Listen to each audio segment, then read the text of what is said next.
সবচেয়ে বেশি কষ্ট দেয় কে জানেন? দূরের মানুষ না, কাছের মানুষ।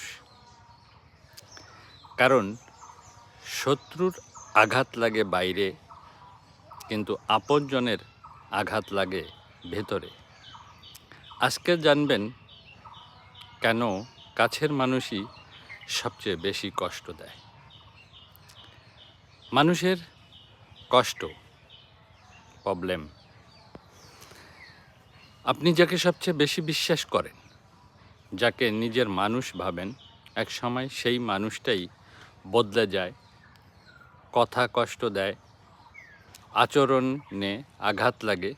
আপনি ভাবেন, ও এমন কেন করলো? আমি কি কোনো ভুল করেছিলাম? এই প্রশ্নগুলোই আপনাকে ভেতর থেকে ভেঙে দেয়। গোপন সত্য যা কেউ বলে না, শুনুন, কষ্টটা মানুষ দেয় না, কষ্টটা আসে আপনার এক্সপেকটেশন থেকে, আশা থেকে। হাই এক্সপেকটেশন মানে অতিরিক্ত প্রত্যাশা। যাকে যত বেশি কাছে টানবেন তার কাছ থেকে তত বেশি আশা করবেন, আর আশা ভাঙলেই কষ্ট বেশি। ইমোশনাল অ্যাটাচমেন্ট, আবেগের বন্ধন। দূরের মানুষ আঘাত দিলে আপনি ইগনোর করতে পারেন, কিন্তু কাছের মানুষ হলে পারেন না। না বলা চাওয়া, বলেন না কিন্তু চান।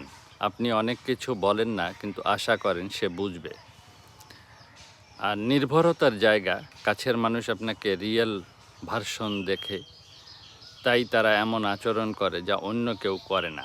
মানে কষ্টটা সম্পর্কের গভীরতার সাথেই বাড়ে। সমাধান কি? এক্সপেকটেশন কমান, নট কানেকশন।